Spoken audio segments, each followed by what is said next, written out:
Yes. All right. But without further ado, good evening, ladies. Wait. And gentlemen, and welcome to the Cornley Polytechnic Society's spring production of The Murder at Haversham Manor. I would like to personally welcome you to what will be my directorial debut and first production as head of the Drama Society.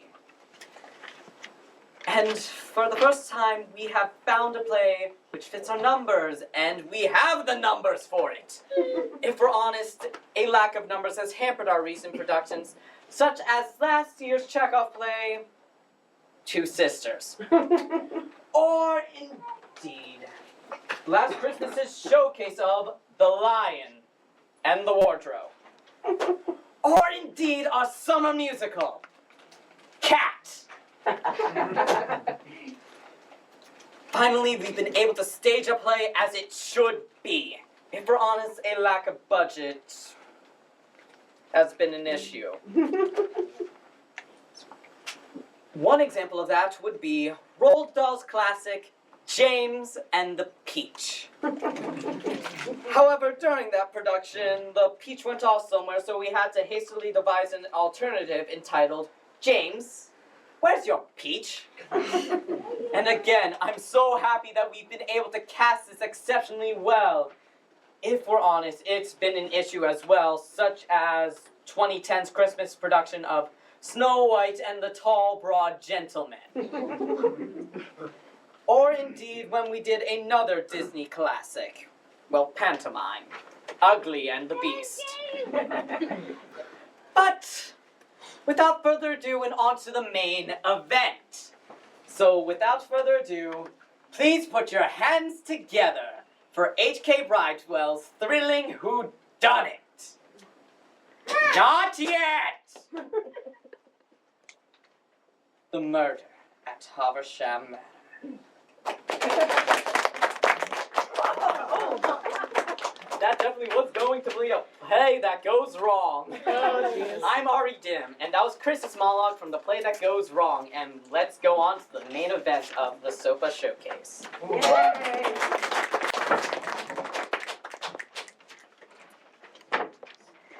Hello, my name is Joel Colvin, and I will be playing Launce from The Two Gentlemen of Verona by William Shakespeare. This shoe is my father. No, this left shoe is my father. No, this left shoe is my mother. No, that cannot be so neither. Yes, it is so, it hath the worser soul. This shoe with the hole in it is my mother, and this my father, a vengeance on it there is. Now, sir, this staff is my sister, for you see it is as white as a lily and as small as a wand. This hat is Nan our maid. I am the dog. No, the dog is himself, and I am the dog. Oh, the dog is me, and I am myself. Aye, so. Now, come I to my father. Father, your blessing. Now, should the shoe not speak a word, for weeping, now should I kiss my father. Well, he weeps on. Now, come I to my mother. Oh, that she could speak now like a old woman. Well, I kiss her. Why, there it is, my mother's breath up and down. Now, come I to my sister, mark the moan she makes. The dog all this while sheds not a tear, nor speaks a word, but see how I lay the dust with my tears. Thank you.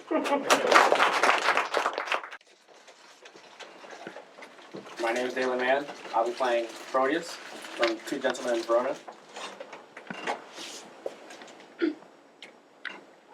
Even as one heat, another heat expels, or as one nail by strength drives out another. So the remembrance of my former love, by a newer object quite forgotten, is it mine eye, or Valentine's praise, her true perfection, or my false transgression, that makes me reasonless to reason thus? She is fair, and so is Julia, that I love, that I did love. For now my love is thawed like a waxen image against the fire, bears no impression of the thing it once was. Methinks my zeal to Valentine is cold, and that I love him not as I was wont. Oh, but I love his lady too much, and that's the reason I love him so little. 'Tis but her picture I have yet beheld, and that hath dazzled my reason's light. There is no reason, but I shall be blind. If I can check my earring love, I will. If not, to compass her, I'll use my skill. Thank you. Alrighty, hi. Hello. Right. I am Lauren Holland, and I will be playing Dr. Sean Murphy from The Good Doctor. It's a great show, you guys should watch it. The day that the rain smelled like ice cream, my bunny went to heaven in front of my eyes. The day that the copper pipes in old buildings smelled like burnt food, my brother went to heaven in front of my eyes. I couldn't save them. That's sad. They're the one who had the chance to become an adult. They should have become adults, and they should have had children of their own and love those children. And I want to make that possible for other people. And I also want to make a lot of money so that I can have a television. Thank you. My name is Danielle Runkle, and I'll be doing Hecat's monologue from Macbeth. Have I not reason? Beldams as you are, saucy and overbold. How did you dare to trade traffic with Macbeth in riddles and affairs of death? And I, the mistress of your charms, close contriver of all harms, was not called to bear my part or show the glory of our art. And which is worse, all you have done hath been for a wayward son, spiteful and wrathful, who as others do, loves for his own ends, not for you. I am for the air this night I'll spend unto a dismal and fatal end. He shall spurn fate, scorn death, and bear his hopes above wisdom, grace, and fear. As you all know, security is mortal's chiefest enemy. Hello. Hello. My name is Gigi Lopez, and I'll be playing the jailer's daughter from Shakespeare's Two Noble Kingsmen. Why should I love this gentleman? 'Tis odds he will never affect me. I am base, my father the innkeeper of his prison, and he a prince. To love him is hopeless, to be his whore is witless. Out upon, what pushes are we wenches driven to when 15-1 hits us? First I saw him, I seen that he was a goodly man. He has as much to please a woman in him, if he pleases to bestow so, as ever these eyes yet looked on. Then I pitied him, and so many young wench, oh conscious that dreamer vowed her maidenhead to a young handsome man. And then I loved him. I extremely loved him. I infinitely loved him. And yet he had a cousin, fair as he too, but in my heart there was Palman. And there, Lord, what a coil he keeps, to him singing in evening what heaven it is. Thank you.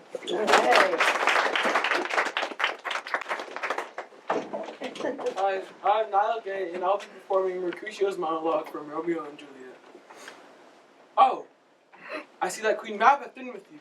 She is the fairy's midwife, and comes in shape no bigger than the agate stone on the forefinger of an alderman, drawn by a team of little atomy across men's noses as they lie asleep.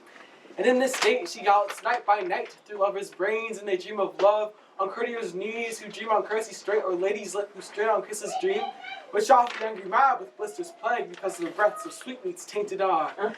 And sometimes comes to you with the tide-fixed tail tickling a parson's nose, and he dreams of another benefice. And sometimes she driveth up a soldier's neck, and he dreams of cutting foreign throats, breeches and musket or Spanish blades, drums in his ears at which he starts and waits, and being thus frightened, swears a prayer or two. Thank you. Oh. Hi, my name is Joy Kennedy, and I'll be doing Kim's monologue from Collaboration. At one of those moments, few and far between as they were, I felt like you found comfort in me. And I wanted any kind of affection you could give me, no matter what it cost. And maybe I wasn't your first choice, you know? But at least I was somewhere on the list. I let it happen again and again. More times than I could even count. You wanted to keep things casual. You wanted to keep me at arm's length. You leaned on me, and I cared about you so much. I don't know what it is. I can't explain it, but I've seen the best and worst of you. What I feel for you isn't a negative thing, and that's what I've been trying to say. Love is never wrong, even when it grows in the worst conditions with no encouragement. Thank you. I'm Savannah, and I'm playing House from the show House MD. Dear sick people and their loved ones, in the interest of saving time and a lot of boring chit-chat, I'm Dr. Gregory House. I'm one of the 3 doctors staffing this clinic this morning. This ray of sunshine is Dr. Lisa Cuddy. Dr. Cuddy runs this whole hospital, so unfortunately, she's much too busy to deal with any of you. I'm a board-certified diagnostician with a double specialty of infectious diseases and nephrology. I am also the only doctor here against his vote today. That is true, isn't it? But not to worry, because this job could be done by a monkey on a bottle of Motrin. Speaking of which, if you're completely concerned, you may see me reach for this. This is Vicodin. It's mine. You can't have any. But not to worry, because I have a pain problem, not a pain problem. Sorry. The pain management problem. Good job. Pain management. Hello, my name is David Wallace, and I'll be performing Flavius from Timon of Athens. Who would not wish to be from wealth exempt, since riches point to misery and contempt? We'd be so mocked with glory, or to live but within a dream of friendship, to have his pomp and all its state compounds, but only painted like his varnished friends. Poor honest Lord, brought low by his own heart, undone by goodness.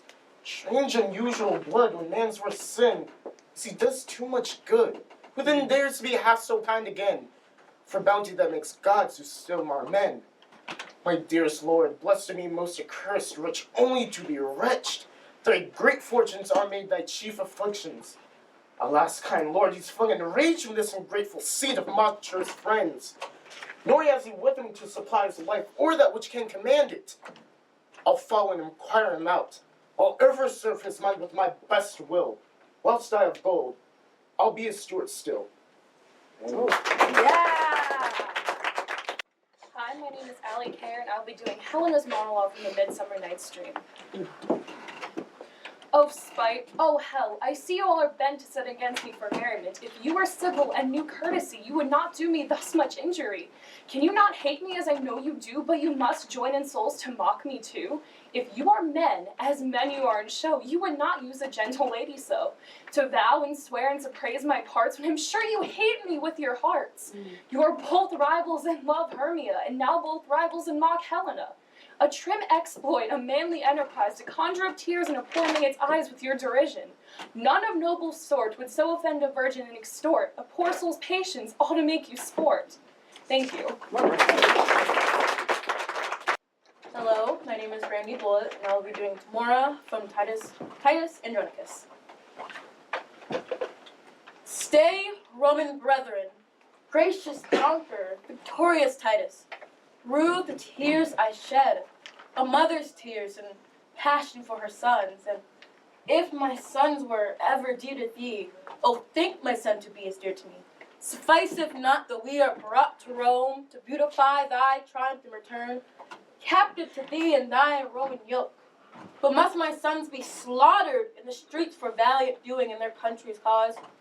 Oh, if the fight for the king and the commonwealth were piety at thine, it is in these. Adronicus, stain not thy human blood, but thou draw near the nature of the gods.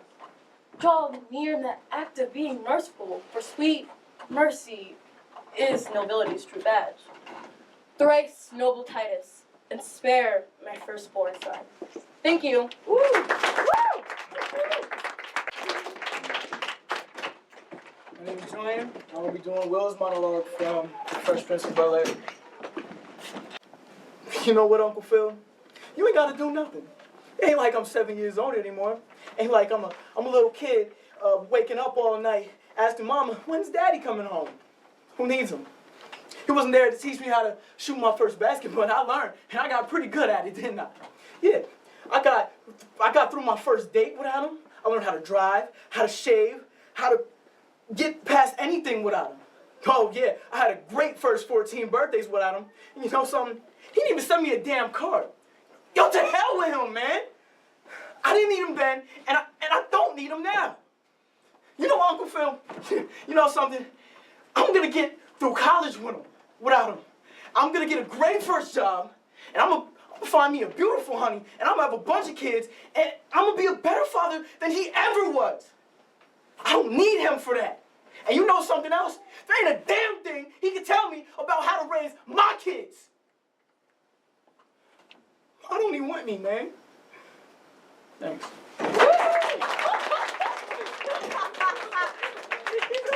Hi, my name is Tina DeBose, and I will be performing Helena's monologue from Midsummer Night's Dream. It's different from Allie's. Have you not set Lysander as in scorn? To follow me, praise my eyes and face, and yet made Demetrius your other love? Who even now did spurn me with his foot, to call me goddess, nymph, rare or divine, precious celestial. Wherefore speaks he this? To her he hates. Wherefore doth thy Lysander deny your love so rich within his soul, and tender me forsooth affection? But by your setting on by your consent, though I be not so much as grace as you, so fortunate, so hung upon with love, but miserable most to love the unloved. This you should rather pity than despise. I do preserve her counterfeit looks, make mouths upon me when I turn my back, hold the sweet jest up. This sport well carried shall be chronicled. If you have any pretty grace or manners, you would not spare me such an argument. Thank you. Woo! Hey! I got the watch. Hi, my name is Maggie Fox, and this is Jamie's monologue from The Bullied, Bungled, and Botched. Yes, you're right. I have to toughen up. There's always someone who has it worse than me. I'm sorry, I'm so depressed all the time. I don't mean to ruin your day or your life. I wish I could just stop being depressed. I wish I could just look on the bright side and turn that frown upside down. I wish it were that easy. You think it's my fault, don't you? You think this is all in my head? We all get like this. We all get a little blue sometimes. Well, I'm very blue all the time. I'm so blue I'm purple. And don't tell me you understand because you don't understand. Do you know how this feels? Do you know how this grips me inside and threatens to rip me apart? Do you know the weight that holds me down? A weight so powerful I can hardly move. And yes, I'm using this to punish you. I'm angry at you, so I'm acting like this to hurt you. Me. It's always about me. I want you to drop everything and focus on me. I'm sorry I even came out of my room. Yeah, a nice cup of tea will instantly cure me. Maybe you put some strychnine in it. It's like a spell a witch cast on me. I'm just waiting for some prince to come along and kiss my tears away. Don't worry, I won't say anything anymore. I didn't want to bring it up. I didn't want to talk about it anyway. But you're sorry you asked how I was feeling. How am I feeling? I'm hurting so bad. I need something to take away the pain. I can't handle this much longer. All I need to know is that I'm not alone, that I'm important to someone. Maybe I want a hug sometimes. Maybe I want to feel like I'm not going crazy and this isn't my fault. I need to know that I didn't do this to myself, and I'm not the horrible cause of this thing that's happening to me. I need someone stronger than me. I'm so weak. I need someone strong enough for the both of us. I need to know that you'll be there for me. That you'll never leave, that you'll never go away. And I need someone to make sure I don't give up on myself. I want to know that I'm important, that I matter, that I'm loved. Tell me things will get better. It helps to have someone to talk to. It helps to say something. Thank you for listening. And thank you for not leaving me alone anymore. Thank you. Oh my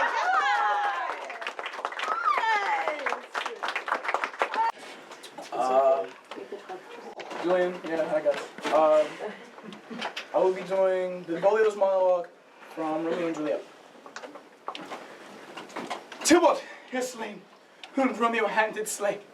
Romeo that spoke him fair, bade him bethink how nice the quarrel was and urged with all your highest displeasure. All this uttered with gentle breath, calm look, knees humbly bowed, could not take truce of the unruly spleen of Tybalt. He deaf the peace. With that he tilts with piercing steel at bold Mercutio's breast, who all his heart turns deadly point to point. And with a martial scorn with one hand, beats cold death, and with the other sends it back to Tybalt,